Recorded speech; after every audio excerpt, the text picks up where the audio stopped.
Hello বন্ধুরা, কেমন আছেন সবাই? আশা করি অনেক অনেক ভালো আছেন। আমিও তোমাদের দোয়ায় অনেক অনেক ভালো আছি। আমি মহারানী সারিকা চলে এসেছি নতুন একটি গল্প নিয়ে। আর আজকের এই গল্পটি শুনলে তোমাদের দাঁড়িয়ে যাবে, তাই গল্পটি শোনার আগে অবশ্যই হেডফোন ব্যবহার করো। তাহলে চলো আজকের গল্পটি শুরু করে। বাবাকে না জানিয়ে বিয়ে করেছে, এতে কোনো সমস্যা ছিল না। ভাইজা হয়তো ভাবির সৌন্দর্য দেখে বিয়ে করেছিল, কিন্তু ভাবির আচার ব্যবহার আমাদের সুখের সংসারে অশান্তি নেমে এসেছে। আমার বয়স খুব কম হলেও আমি ভাবির সকল কর্মকাণ্ড পুষতে পারি, কিন্তু ভাবির এরকম বাবা মায়ের উপর অত্যাচার আমার কিছুতেই সহ্য হতো না।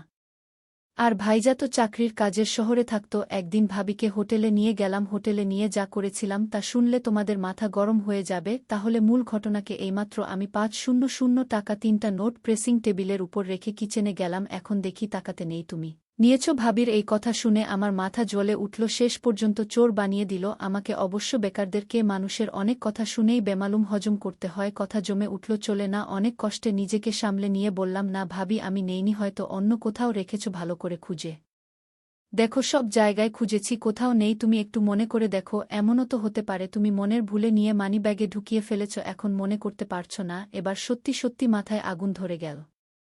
আমি খুব হালকা স্বরে বললাম, ভাবি, তুমি যেভাবে আমাকে অপমান করছো, এর মধ্যে যে চূড়ান্ত রকমের একটা ছোট লোক আছে, তুমি কি তা বুঝতে পারছো? এই কথাই ভাবব অশ্রাব্য ভাষায় যা বলা শুরু করল, তাতে তাকে আর একটা ভদ্র বাড়ির ছেলের বউ কিংবা কোনো ভালো ঘরের মেয়ে বলা যায় না।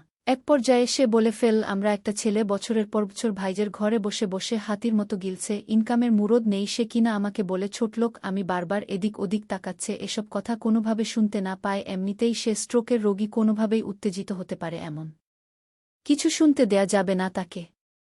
এরপর আর কোনো কথা জুগাল না আমানকে। নিঃশব্দে বাড়ি থেকে বের হয়ে গেলাম। বেলা বাজে ১:০৫। রোগ থেকে উঠেছে, অথচ বৃষ্টির নাম গন্ধ নেই। রোদের তাপে যেন রাস্তার টিচকুলে স্যান্ডেলে লেগে যাচ্ছে। এখন কোথায় যাব আমি? লকডাউন এর ভেতরকার বাড়ি যাওয়া যাবে না। আমাদের বাড়িটা চাঁদপুর শের শাহ সুরি রোগে। এখান থেকে হেঁটে হেঁটে রেসিডেন্সিয়াল কলেজের পাশ দিয়ে চন্দ্রিমা উদ্যানে চলে যাওয়া যায়। বসার জন্য খুব নিরিবিলি একটা জায়গা। আমার একটা নিরিবিলি জায়গায় এখন সবচেয়ে বেশি দরকার। খুব কঠিন একটা সিদ্ধান্ত আমাকে নিতে হবে, এবং সেটা আজই, এখনই। একটা ভবনের পেছন দিকে লেকের পাড়ে নিরিবিলি একটা জায়গা দেখে বসে পড়লাম। সংসারের হিসাবটা কিছুতেই আর মিলছে না। অল্প কিছুদিনের ভেতর সবকিছু কেমন এলোমেলো হয়ে গেল, অথচ আমাদের সংসারটা ছিল ছবির মতো সুন্দর গোছানো পরিপাটি। সেই ছবির রং ঝাপসা হতে শুরু করল একসময়। বাবা মারা গেল, প্রায় ৫ মাস হতে চল। এরপর থেকে সেই ছবি শুধু তাই রয়ে গেল, বাদবাকি সব হারিয়ে গেল কোথায় যেন। এই তো সেদিনের কথা, আমরা দুই ভাই আর বাবা মা মিলে একসাথে ক্যারাম খেলেছি। বাবা একটু সময় বের করতে পারলেই ফুডুত করে ঘুরতে গিয়েছে। আমাদের বাড়িটা সারাক্ষণ হাসি আর আড্ডায় গমগম করত। আর আজকের অবস্থা দেখলে নিজেই অবাক হয়ে মনে হয়, আদৌ এটা আমাদের বাড়ি? যাইয়া পড়ালেখা শেষ করার পর ১৯ সালের জুলাই মাসে একটা মাল্টিন্যাশনাল কোম্পানিতে উচ্চ পদে চাকরি নিল। মতিঝিলে অফিস। এর মাথায় কাউকে কিছু না জানিয়ে এক সন্ধ্যায় ভাবিকে নিয়ে উপস্থিত। তারা নাকি গোপনে কাজী অফিসে গিয়ে বিয়ে করেছে। ভাবির বাড়ি কুমিল্লার বরুডায়। ফেসবুকে পরিচয় থেকে প্রেম, তারপর বিয়ে। ভাবির এর আগেও একটা বিয়ে ছিল, সে পর আমার ভাইয়ের সাথে তার পরিচয়। আমরা সবাই খুব আপসেট হলাম এই ঘটনায়। ধারার মতো একটা চমৎকার গোছালো এবং দায়িত্বশীল ছেলে কাউকে কিছু না জানিয়ে এভাবে বিয়ে করে ফেলবে, এটা মানা যায় না। আর তাছাড়া আমাদের বাড়িতে যদি অন্ধ করার মতো কেউ থাকতো তাহলে ভিন্ন কথা ছিল। আমরা দুই ভাই মোটামুটি বড় হলে বাবা মা আমাদেরকে খুব পরিষ্কারভাবে বুঝিয়ে বলেছে যে জীবনে চলার পথে কাউকে ভালো লাগতেই পারে, এটা খুবই স্বাভাবিক। এমন কিছু হলে অবশ্যই যেন সবার আগে বাড়িতে শেয়ার করি। আজ পর্যন্ত আমাদের দুই ভাইয়ের কোনো যৌক্তিক কাজে বাবা মা বাধা দেয়নি, বরং সব সময় উৎসাহ দিয়েছে। সেখানে ভাইয়ের কাছ থেকে এটা কেউ আশা করেনি। এই ব্যাপারটা নিয়ে দুই সবচেয়ে বেশি আটসাট হয়ে পড়লে তাকে বুঝাতে চেষ্টা করল যে রাব্বি যদি মেয়েটাকে নিয়ে সুখী হতে পারে তাহলে আমাদের আপত্তি করে লাভ কি? যা হওয়ার তা তো হয়েই গেছে। আর তাছাড়া দুইজনের সম্মতিতেই বিয়েটা হয়েছে, দুজনই ম্যাচিউরড, সুতরাং এখন স্বাভাবিকভাবে ব্যাপারটা মেনে নেওয়ায় সব দিক দিয়ে ভালো। ভাবি রাগ এর বিয়ে নিয়ে বাবা মা কেউই কোনো কথা তুলে নিয়ে পর্যন্ত ডিভোর্স একটা মেয়ের জীবনের খুব দুর্বল একটা জায়গা। সুযোগ বুঝে এই জায়গায় খোঁচা দেওয়া কোনো ভালো মানুষের কাজ না। মাসুদ ভাইয়াকে আড়ালে ডেকে নিয়ে সেই রাতে বলেছিল, তোর বাবার মনে এত বড় দুঃখ দিলি, তার কত পরিকল্পনাতেও বিয়ে নিয়ে খুব ধুমধাম করে বড় ছেলের বিয়ে দিবে, আনন্দ ফুর্তি করবে। মানুষটা খুব কষ্ট পেয়েছে, রেসলেস, এটুকুই। অবশ্য ভাইজা সেই রাতে মাছ চেয়েছিল বাবা মার কাছে। তারপর বাবা কেমন চুপচাপ হয়ে গেল। এরপর থেকে কখনো আগের মতো সেই চঞ্চল মানুষটাকে দেখিনি। মাস তিনেক মোটামুটি ভালোভাবেই চলল সংসারটা। এরপর একের পর এক ঝরা শুরু হলো, সেই ঝড়ে আমার বিবাহিতা ভাবির সাথে আমার তেমন বনিবনা হচ্ছিল না। একটা পর্যায়ে সংসারের শান্তির জন্য সবকিছু ভাবিকে বুঝিয়ে দিয়ে অবসর নিলেন, তবু শান্তি এল না।